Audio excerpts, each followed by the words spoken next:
Assalamualaikum warahmatullahi wabarakatuh. Pada malam hari ini, saya dan teman-teman saya ingin mempresentasikan tentang CSR atau Corporate Social Responsibility yang beranggotakan dengan saya, Aulia Pujalestari, yang kedua Bunga Putri Ari Wijaya, yang ketiga Dela Wulandari, yang keempat Tiara Ramadhani Arbi. Apa itu CSR? Kepanjangan CSR adalah Corporate Social Responsibility. Kata corporate artinya perusahaan, sosial artinya sosial, dan responsibility yaitu tanggung jawab. Jadi, corporate social responsibility adalah aktivitas bisnis di mana perusahaan bertanggung jawab secara sosial kepada pemangku kepentingan dan masyarakat luas sebagai bentuk perhatiannya dalam meningkatkan kesejahteraan dan berdampak positif bagi lingkungan.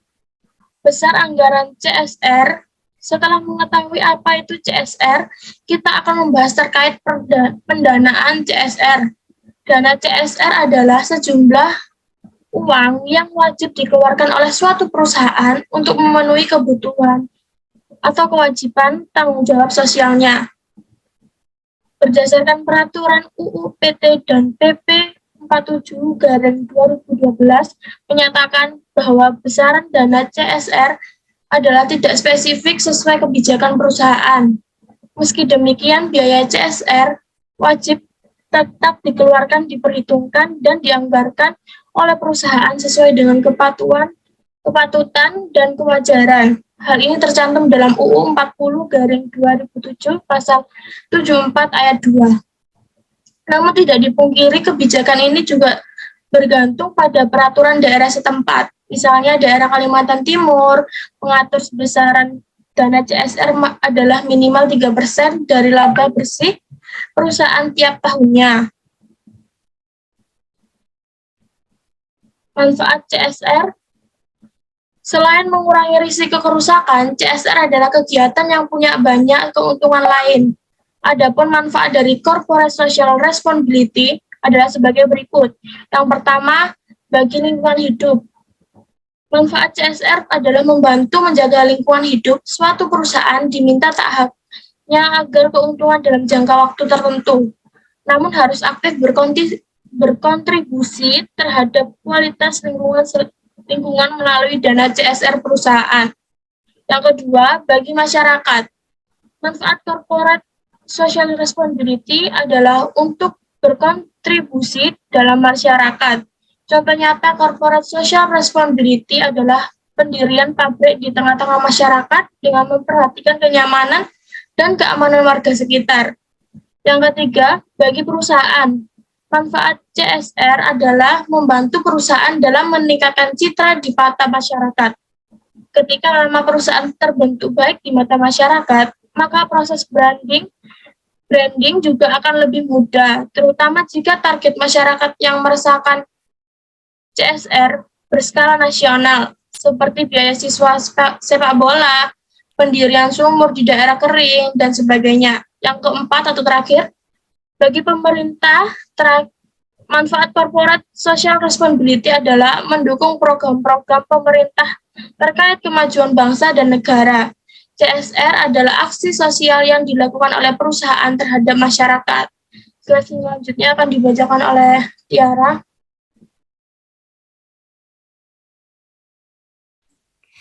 Jenis-jenis CSR untuk dilakukan. Setelah memahami berbagai manfaat CSR perusahaan, kali ini kita akan membahas beberapa contoh kontribusi yang dapat Anda lakukan. Adapun beberapa jenis-jenis CSR adalah sebagai berikut. Yang pertama, rehabilitasi alam. Perusahaan memiliki tanggung jawab besar terhadap penjagaan alam, terutama bagi perusahaan produsen limbah. Yang kedua, pengelolaan limbah berwawasan lingkungan. Mengelola limbah berwawasan lingkungan, pengelolaan ini diharapkan dapat meminimalisasikan lokasitas limbah, sehingga saat dibuang, limbah tidak menimbulkan kerusakan ekosistem. Yang ketiga, filantropi. Kegiatan filantropi merupakan aktivitas kemanusiaan demi menolongi orang yang membutuhkan. Bentuk kontribusi filantropi beragam, mulai dari penggalangan dana, melalui donasi, membuka kampung wirausaha, bantuan dana UMKM, dan sebagainya.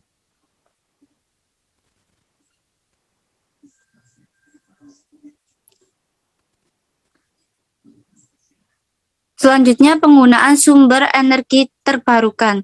Jenis lain dari CSR adalah memanfaatkan sumber energi terbarukan seperti angin, air, uap alam, dan tenaga surya.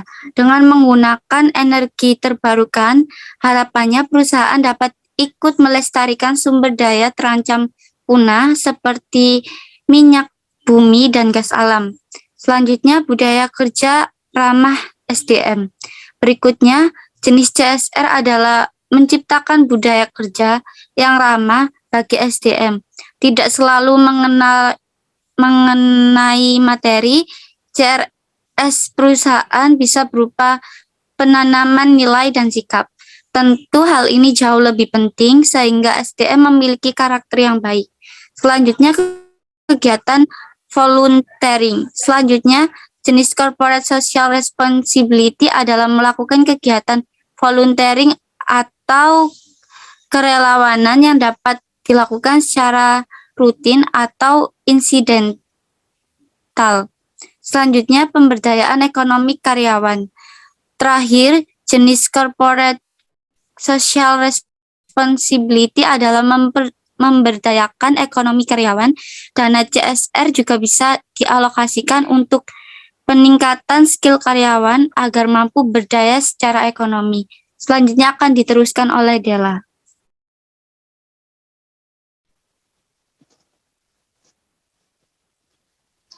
Tujuan implementasi kegiatan CSR. Tujuan implementasi kegiatan CSR adalah satu, mewujudkan hubungan yang harmonis antara perusahaan dan masyarakat. Kedua, mendukung implementasi praktik bisnis yang transparan dan bertanggung jawab. Ketiga, membangun citra positif dan menggalang dukungan masyarakat. Yang keempat, menggali dan memberdayakan potensi UMKM melalui penyaluran dana kemitraan. Yang kelima, berpartisipasi pada program pelestarian lingkungan hidup, peningkatan kualitas pendidikan, kesehatan, kesejahteraan, kehidupan beragama, dan perbaikan sarana umum lainnya.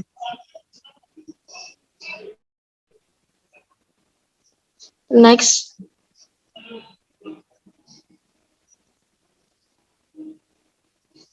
Unsur-unsur CSR.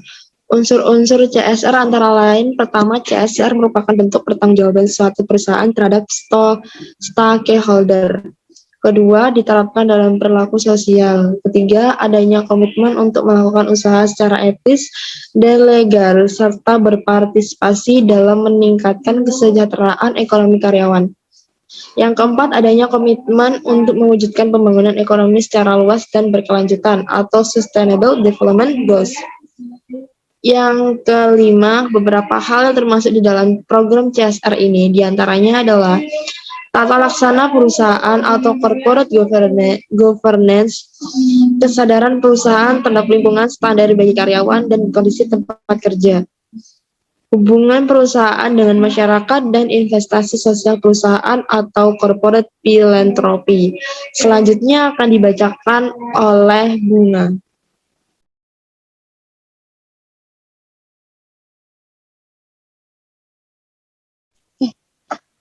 Fungsi CSR secara khusus sosial, listen to operate, izin sosial beroperasi. Bagi suatu perusahaan, masyarakat adalah faktor yang membuat perusahaan bergerak atau malah menghambat. Dengan ditetapkannya CSR, masyarakat akan mendapatkan banyak manfaat dari adanya perusahaan di lingkungan mereka. Kedua, mengurangi risiko bisnis perusahaan. CSR akan membuat hubungan antara perusahaan dengan pihak-pihak yang terlibat menjadi semakin baik. Ketiga, melebarnya akses sumber daya. Apabila CSR ditetapkan, maka akan menciptakan sebuah keunggulan bersaing bagi suatu perusahaan, yang kemudian dapat membantu kelancaran perusahaan.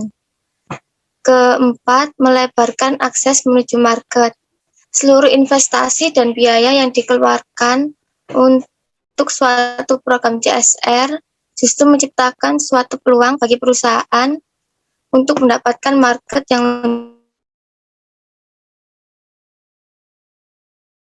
lebih besar dengan stakeholder.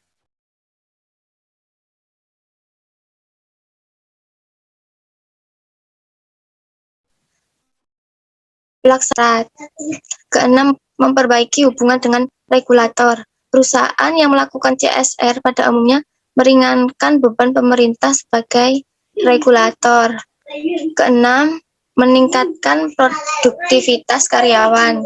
Reputasi perusahaan yang baik dan kontribusi besar yang diberikan perusahaan kepada stakeholders, masyarakat, dan lingkungan akan menambah kebanggaan tersendiri bagi karyawan yang bekerja di perusahaan.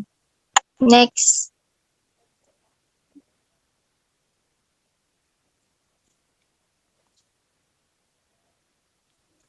Tanggung jawab CSR. Tanggung jawab CSR atau yang lebih akrab disebut Corporate Social Responsibility merupakan konsep bahwa perusahaan memiliki suatu tanggung jawab sosial terhadap komunitas dan lingkungan dalam segala aspek operasional perusahaan, seperti terhadap masalah-masalah yang berdampak pada lingkungan seperti polusi, limbah, keamanan produk, dan tenaga kerja. Pada dasarnya, CSR tidak hanya terbatas pada pemberian dana kepada masyarakat dan lingkungan sosial saja, tetapi juga meliputi menjaga hubungan jangka panjang yang lebih baik dengan para pihak yang terkait dengan perusahaan.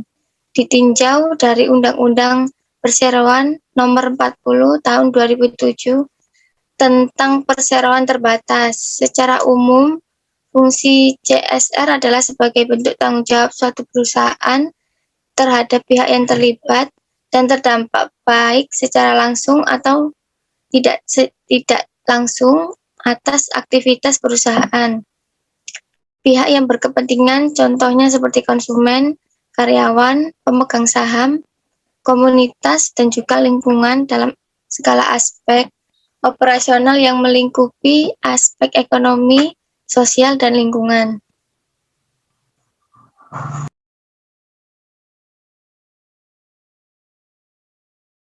Sekian dari kelompok kami. Wassalamualaikum warahmatullahi wabarakatuh. Selebihnya mohon maaf.